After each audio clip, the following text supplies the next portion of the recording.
If you ain't cheating, you ain't trying, as the old expression goes. When it comes to a sport like MMA, well, there are rules in place for obvious reasons, and a big part of that is for fighter safety and to make sure, well, no one gets badly hurt. But you lock two human beings in a cage and, well, sometimes those rules go out the window. Much like if you're in a desperate situation where your best friend's been kidnapped and you need to count some cards, cheating happens, okay?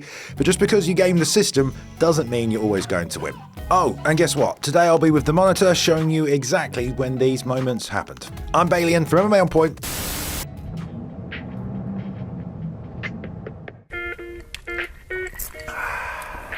Oh, didn't see you there. I'm here with my new friend, Howler Head. MMA On Point is excited to announce that the UFC's official flavoured bourbon whiskey has landed right here in the UK. The original banana-flavoured super premium Kentucky Spirit recently launched into the UK after roaring success in the US and is available now for the majority of larger Tesco stores and online, as well as on Amazon and Master of Malt. Deliciously smooth, this super premium spirit is packed full of banana flavour and is already one of the fastest growing brands in the world. At 80 proof, Kentucky's influence really takes a spotlight with a subtle sweet banana tone on the finish. You can enjoy it by itself or with a beer or hard seltzer or as an accompaniment to any classic cocktail while enjoying the next UFC pay-per-view. Thanks to Howler Head for partnering with us on this video. Make sure you check out the description down below where you can get your hands on your very own bottle of Howler Head.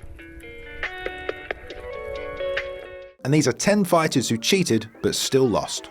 Number 10, Mickey Gall versus Diego Sanchez. Despite having a bit of a rough run at the end of his UFC career, Diego Sanchez has always been a relentless competitor and grappler, and after beating the brakes off of the Thundercat, he was matched up with Mickey Gall, who had made his way from Mike Jackson to CM Punk, Super Sage, and now alleged washed vet Diego Sanchez. But he was about to be trapped in his very own nightmare. Diego put it on him from the opening bell, taking top position and just beating him with elbows. By the second, Gall was completely gassed, but that's when some rules were broken. So let's jump in and take a look. All right, Diego Sanchez on top of Mickey, smashing him right here, and you'll see the bite happens around here. Diego's reaction, looks up to the referee.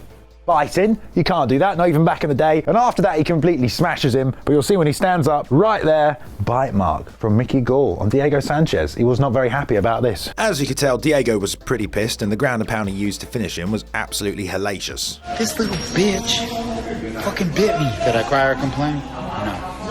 I'm a warrior.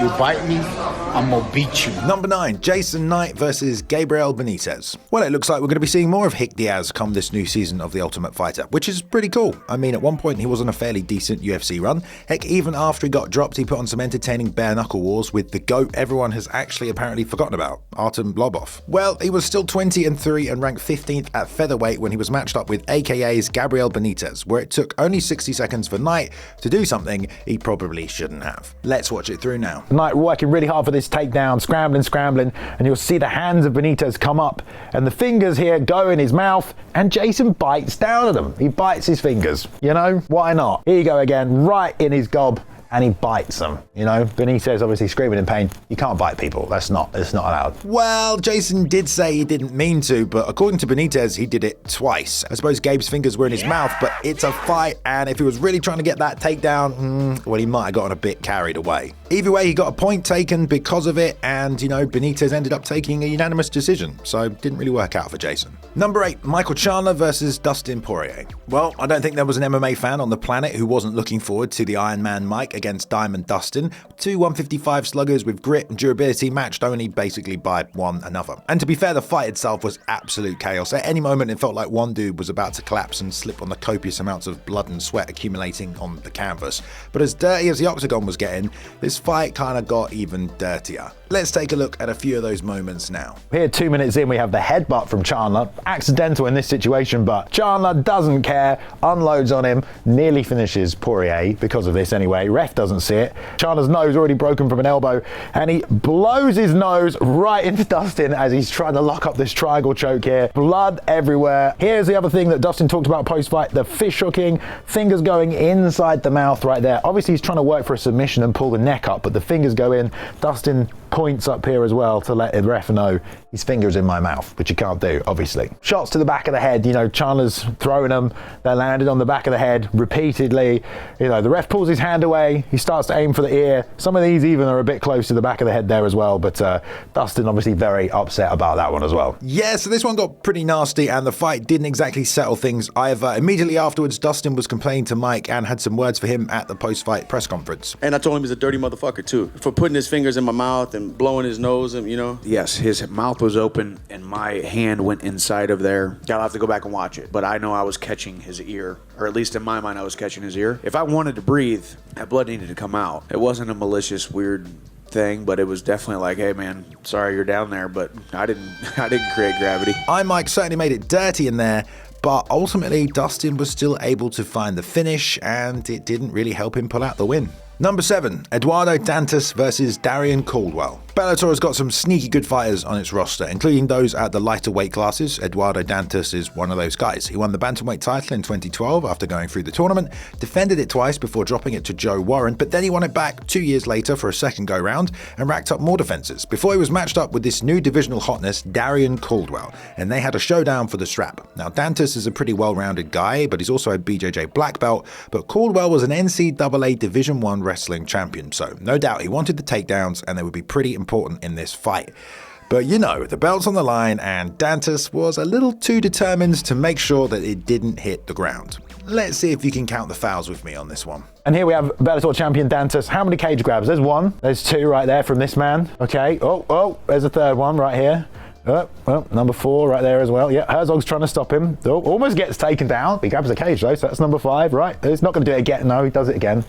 Yep. There's another one right there. He just can't stop touching the cage throughout this entire fight. And now he holds on to the cage to hit a little switch. And then here's another one. I mean, just non-stop from this guy, this entire fight. Caldwell still wins, and that's a Bellator champion, apparently, so. Well, it's not surprising, I guess, given Darian's credentials that the fight ended up against the cage so much, but Jesus, Dantus grabbed that fence more times than John Jones turns down an Uber driver. Despite all of those attempts, though, to stop the takedown, Caldwell still did enough to take a unanimous decision across the scorecards, and I'm pretty sure Herzog should have taken a point. Number 6, Chad Mendes versus Conor McGregor. After an epic World Tour build-up to UFC 189, which, by the way, was almost 100 UFC pay-per-views ago, yeah, feel old yet, we didn't get Aldo versus McGregor. He had a bruised rib. Doctors have revealed that he's a pussy. So it was pretty bad though, apparently, and so Chad Mendes filled in on 2 weeks' notice to fight the whole country of Ireland. The start of the first round was going Conor's way, but then Chad got him down and opened him up with a big elbow. But apparently that wasn't enough for him, because what he did next was pretty dirty, not gonna lie. And we definitely needed to slow this one down to see it. Let's take a look at it now. Right, this one a little unknown here, but left hand of Mendes is what you want to pay attention to. Goes in for the ground and pound, Conor slips, look at the fingers. Right in the eye, right on that laceration, and watch his left hand as he pulls away right here, scrapes his fingers along, doing whatever he can to rip open that cut even further. And Conor, he's looking up at Herb Dean like, the fuck, bro? And one more time here as well, snaking the fingers up now, getting them right up in there, trying to push off on that cut again. Chad's all very happy about it to be messing up Conor, but maybe he knew he was going to gas, had to finish the fight. Yeah, I mean, it's pretty blatant, and I'm not really sure how you can argue with that one, especially given all the warnings Herb Dean was giving him as well. And it's not a surprise that Conor's cut massively opened up after he did it, but the cut wasn't bad enough for the fight to be stopped, and Conor managed to finish him in the next round. Number 5, Frank Trigg versus Matt Hughes. Well, I think the only thing more legendary than the rivalry between Frank Trigg and Matt Hughes is the ball shot and subsequent finishing sequence that happened at the end of their second fight together.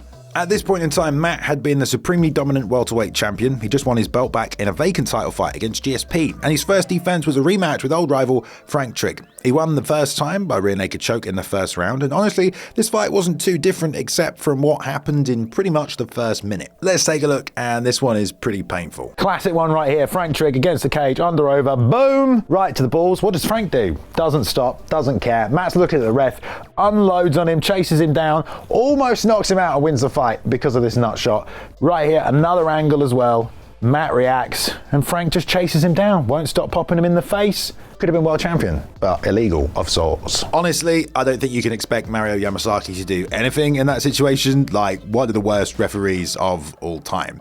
And this kind of reminds me of Bo Nickal's UFC debut, except he was in on the body lock, whereas Frank obviously knew what was going on, but still attacked him anyway. Matt turned things around though, and secured one of the best comebacks in title history, and the whole crowd went pretty goddamn mental. Cheaters never win, I'm telling you. Number 4, Conor McGregor versus Khabib. Well, given the amount of stakes in this fight, the bad blood, the UFC title, years of build-up really, when they finally met, it's not that surprising that some lines were crossed. I mean, it was their rivalry that helped make it the best-selling pay-per-view of all time.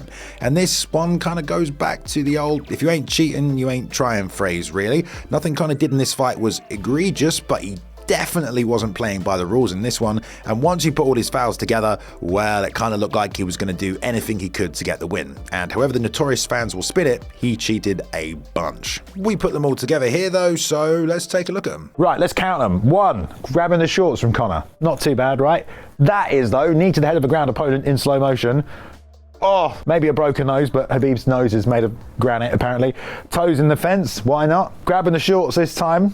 Maybe he's going for something else, but here we go. Hooking inside the glove. And now, whilst you're hooking inside the glove, why don't you give him one of those, elbow to the back of the head. Conor, a lot of dirty tactics in this one, not gonna lie. What was also a bit funny is when Conor was grabbing the glove, Dominic Cruz called it a veteran move. Like, it's still a foul though, dude. And so were all the others. Honestly, probably more than I've ever seen in one singular match. I mean, I don't know what Herb Dean was looking at, to be honest, but for all the tactics that Conor used, it ultimately didn't stop Khabib from face cranking him in the 4th round. Number 3, Gerard Gordo versus Yuki Nakai. Now universally hated MMA cult icon Gerard Gordo was made famous because he fought in UFC 1 and made it all the way to the finals, losing to Royce Gracie. But he also admitted to breaking a rule in that fight. I beat this in his ear, and then I want to give him a present. What most fans actually remember about his legacy is the absolute barbaric shit he tried to get away with at Vale Tudo 95.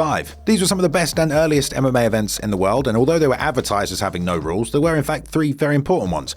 No biting, no fish hooking, and no eye gouging. Well, either Gerard didn't read the fine print, or he just didn't care either way. He seemed to pretty much think this was a street fight, and poor Yuki Nakai just had to deal with it. These two met in the opening round with Gordo already outsizing him by about 60 pounds and almost an entire foot, but apparently that wasn't enough for Gerard, and so he took matters into his own hands. This one was pretty bad. Let's take a look. Taking his thumb, unabashedly sticking it right in the eye of Yuki Nakai, okay? You can see it, all the judges see it, the refs at ringside see it. Thumb in the eye, mate. Eye gouging, you can't do that. Oh, not eye, says Gerard. See it from another angle right here, just wrapping the back of the neck. Here we go. That left thumb is right on in there. Again, so unapologetic, just for the dirtiness. Even tries to get his chin involved right here. Slightly unnecessary from the Dutchman right there. Despite those dirty tactics, the fight continued with Nakai now blind in one eye until he eventually was able to secure a heel hook in incredible fashion and pull out the win. Nakai actually made it all the way to the finals with his now permanently blinded eye, losing to Rickson Gracie. Sounds like Gerard would do it again though. You have to remember me all your life. Number 2, Jing Liang versus Jake Matthews. The UFC went back to Australia for 221, and as usual, there were a bunch of Aussies on the card ready to represent, including Jake Matthews, who'd earned Fight of the Night honours against Jing Liang. But he had to work hard for it. Jake dropped back for a guillotine, and instead of using a traditional defence to escape it, well, Lee went straight for his eyes. I don't know how he got away with this. Let's have a look at it now. This one was just terrible. Deep guillotine, and look at the fingers of Lee right here. Right in the eye. Could not be more in the eyes of Jake Matthews. There's blood coming out.